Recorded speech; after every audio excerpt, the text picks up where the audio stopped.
It's going down tonight. The NBA season is upon us.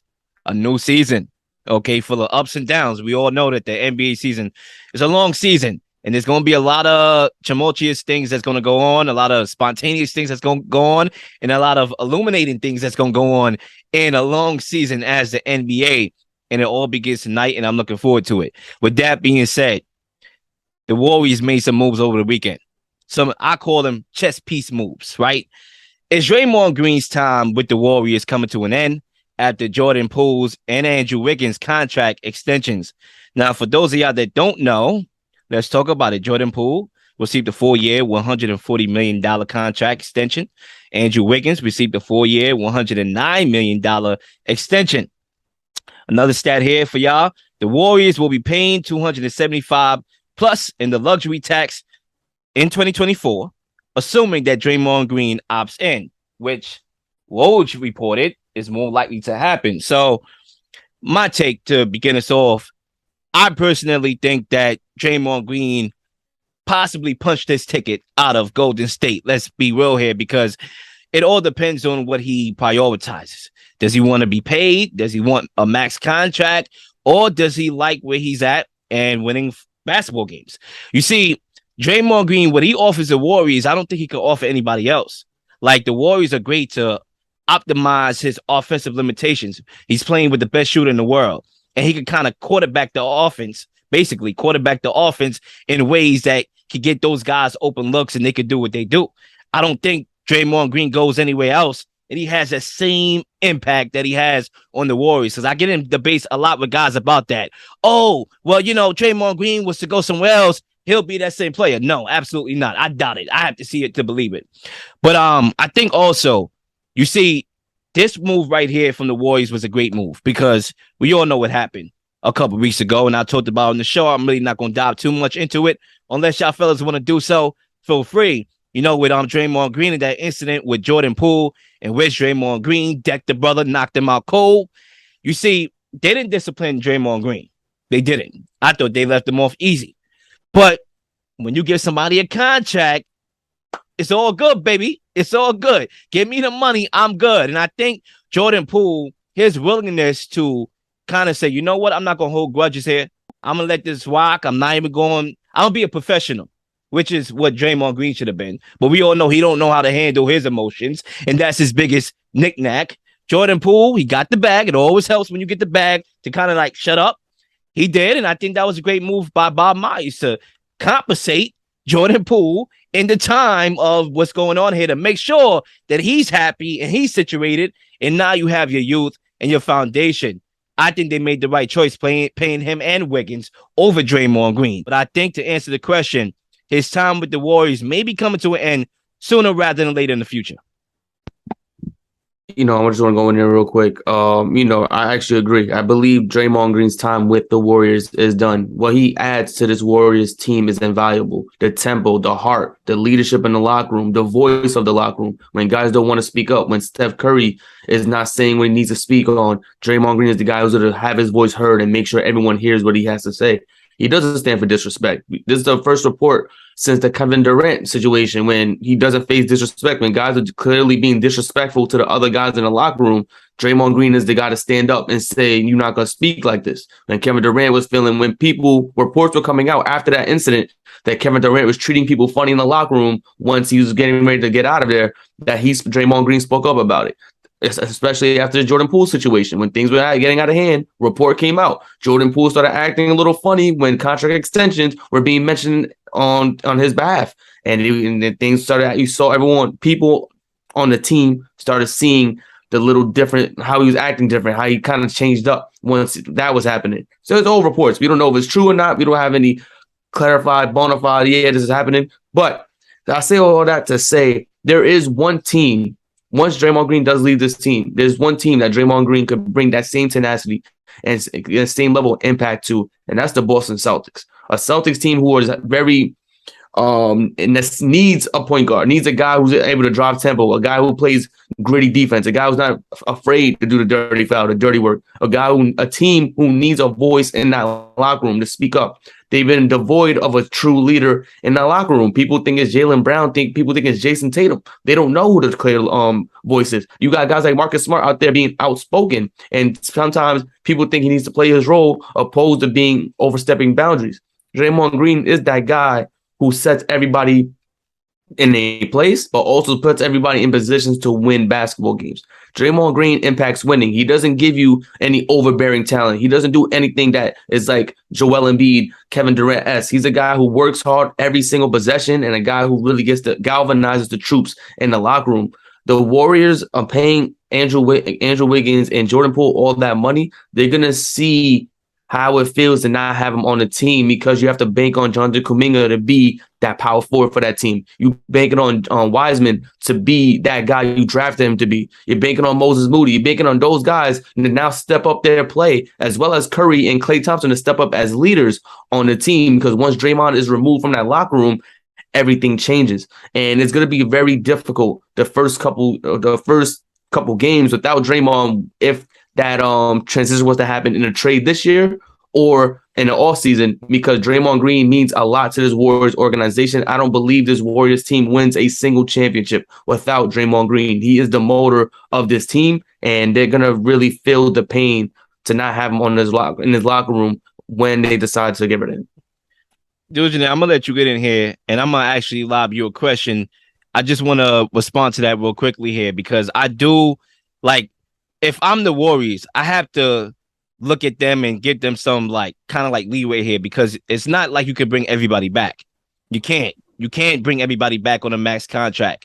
And so now you have to face the tough question, who should I bring back? You look at Andrew Wiggins last year. They don't win a championship last year. Okay, you talk about Draymond Green and what they wouldn't win without him. And I agree 100%. But without Wiggins last year, they're not winning nada. Like, they needed a scoring boost. He came and gave it to them. And he played two-way. He was a best defender as well. So they need to bring that guy back. He was like a cheap version of poor man's Kawhi Leonard. And that's not even a shot. That's a compliment. A poor man's Kawhi Leonard, that's a compliment for a guy who people was down on because he didn't live up to expectations. So you had to bring him back.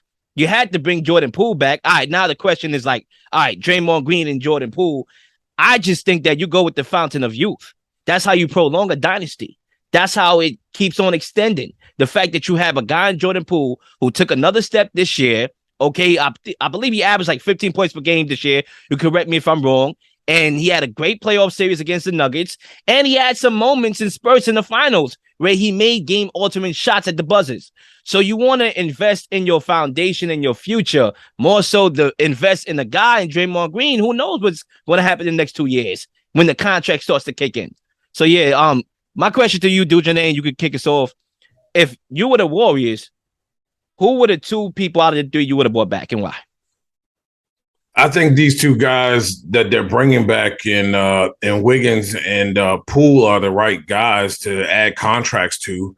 And I think it's going to really pan out to be – I don't think it matters how this team gels or not. I think if the Warriors are smart, they unload him to get something in return because he is a valuable commodity. I mean, you look at his last season, 52% from the field, even in effective field goal percentage, he was 55.6%, 55 points, 55.6%. So, he's playing well. The thing of it is he's 32 years old.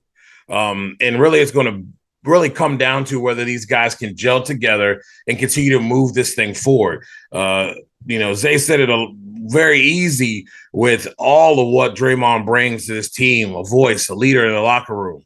Are they going to be able to replace that and move that forward? We all know, like you just said, you can't bring all these people back.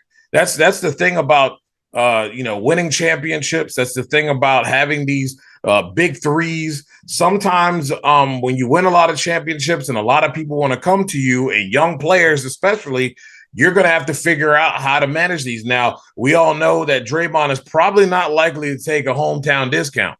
So if he's not likely to take a hometown discount, then the writing's pretty much on the wall, right? You got them. They've made their choice by adding these extensions. I think we have to look at different things as far as what transpired there with being him, punching a teammate like that. Those things can linger. You can say what you want in the media, and I do believe that slap on the wrist is like an understatement for what they did for him. Absolutely. And it changes the dynamic of your basketball team, and that can linger throughout the season. And it's going to be interesting to see how Kerr and this organization takes a look at this thing early in the season. Does he play all year? That is definitely a possibility. I mean, he had his best year of his career from the field here in 2021, 2022. He's still playing a lot of minutes, but at the end of the day, as you said, youth is where it's at. The youth movement will always come to fruition at some point when you're talking about championship teams and having to retool, reload, and refire. They have a guy in Curry that can get the job done. Klay Thompson is coming back and is starting to look like himself as well. The question is can they gel as a unit? Can they be one band, one sound, and replace what Draymond brings as far as, when he's on and off the floor? Can they have that attitude? And if that's possible, if I'm the Warriors, I get rid of him before the trade deadline, because at the end of the day, it's about getting things in return.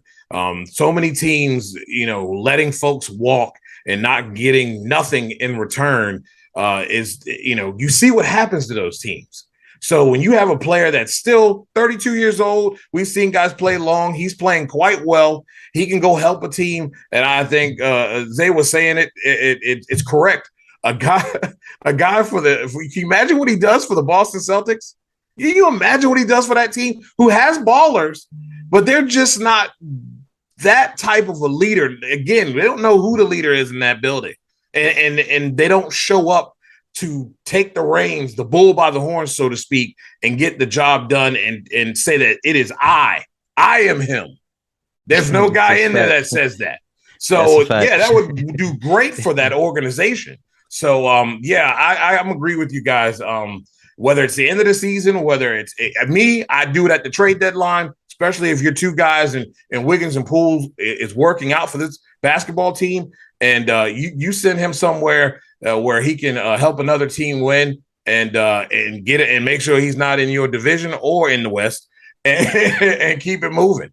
Because that at the end of the day, too many basketball teams kind of have some guys too long in the tooth. You get what I'm saying? And this is a business at the end of the day. Yeah. And we hold back young guys because we want to keep this guy. But hey, man, he's gonna warrant some money. And you know what happens to teams that overpay for old people? Yo, Zay, I know you want to get back in here. That's a fact. Oh, man, that's a great example. Zay, I'm going to keep this very short because I know you want to get back in here. I can feel your energy. I would say this. These are what I call the Godfather decisions right here. Like, yo, I got to make some cutthroat decisions here. That's like, yo, you my homie, but I got to go beside you while you eating dinner. And I got to slit your throat wide open. Like, these are some Godfather decisions here. Like, I got an executive decision, okay, because I got to do what I got to do. That's what I call it, because it's like the Warriors, they're going to have to they can't, like I said, they can't pay everybody. So I think they did the right decision. And Draymond Green, we know what he brought to this team, but he also brought some negative energy in a way. Like, this situation that happened, and I said it on the show, it was a bad time. Not that it would have changed anything, because I still think that when all said and done, before the punch, it still would have been Wiggins and Poole that got the max contract extensions anyway. But now it's like, okay, it kind of pushed the pot for Bob Myers to make a chess move and give Poole that money 2-3 days right after the incident. So, yeah, now it's another problem that you just presented. So now I'm like, okay, what's the risk now? This issue just happened. Negative publicity. The thing with Kevin Durant, I firmly believe that was the spark of Kevin Durant. Now, Claire, they may have had it in their minds that Kevin Durant was already 1 foot out the door prior to that scuffle they had. Not scuffle, but verbal scuffle that they had on the bench. But that doesn't help. Bad timing. 2 situations, bad timing for Draymond Green. And I think, like I said, he punched his ticket out. I think we understand that you can't pay everybody. I would pay Draymond Green before I pay Andrew Wiggins. That is my personal opinion. I think Wiggins is coming into his own, and I think this is right now his peak trade value is as high as it will get because he's showing his ability to play both sides of the floor efficiently. And I think that right now you get the most out of trading Andrew Wiggins. When it comes to Jordan Poole, you could have used him as a trade chip if you felt like you were comfortable with Moses Moody as the backup as the starting two guard in your future. I think when they looked at Jordan Poole, they liked the handles, they liked his offensive game, and they felt that he was more of a direction towards keeping him as the shooting guard, their starting shooting guard in the foreseeable future than Moses Moody, a guy who's still pretty raw, but he's 6'7" and also has a 7-foot wingspan that can guard anybody from the 1, 2, and 3, and in Moses Moody. So I think, I understand that you can't pay everybody, but when you look at Draymond Green, his value is so much higher than what Jordan Poole and Andrew Wiggins can bring combined because it's intangibles. It's stuff that you can't just measure off a stat line. And that's something that I think the Warriors are overrating. I think they're overlooking. I don't think they see Draymond Green and say, yeah, he's still viable to our team, and that's why we're not paying him. They see Andrew Wiggins getting 20 a game and defending Jason Tatum for a series and saying, yeah, we need him. They look at Jordan Poole, who's able to dribble left and right for 24 seconds and then shoot a 1-foot 3 and say, yeah, that's a guy we want on our team, a shot creator. And then when they look at Draymond Green, they call him a bad habit. They call him an issue. They call him troubling. They call him all these different things, problematic. When in reality, he's the leader of the team, speaking up because Curry and Klay Thompson are not speaking up. Because Steve Kerr is not saying guys need to cut it out and being the true leader of that locker room. It's Draymond Green who has to look like the bad guy to get everybody in line. And sometimes that's what needs to happen. You need a bad guy in that locker room to get everybody to fall in line. Control your emotions. Like, yeah, we said that without them, they don't win the finals. But with Draymond Green playing and not being suspended for Game 5, they win that finals. So, yeah, I could go to little nuances and situations where I thought Draymond Green went over the line. And they say it, in the media, Bob Myers and Steve Kerr, they say it flat out, that they allow Draymond Green to move on the line. They literally say it. They allow him to move on the line because of what he brings. But now if you're the Warriors, you just got to reinvent yourself without him. That's basically what's going to happen. And if I could pay a Pat Beverly, you know what I'm saying, a cheap deal for him to come and give me a cheaper version of what Draymond Green could have gave me, then hey, I'm good because now I got shooters. Agreed. Yeah, that he understands the value of championship. Sometimes you got to sacrifice a little to get a lot, and I think that's what he's doing there. Look, man, there's so many guys that are good and even great, but there's one thing that can't be done, and no one man is bigger than the team. And this Draymond is like a abusive husband, and at some point, he's battering his family, and at some point, you got to cut. You at least got to put your foot down and say, I'm not putting up with this anymore. So you're either we're cool with you doing whatever and abusing, and taking your venom out on others, but you're not going to do it inside our family home. And if you're not going to change that, well, we can do without you. We have pieces to do without you.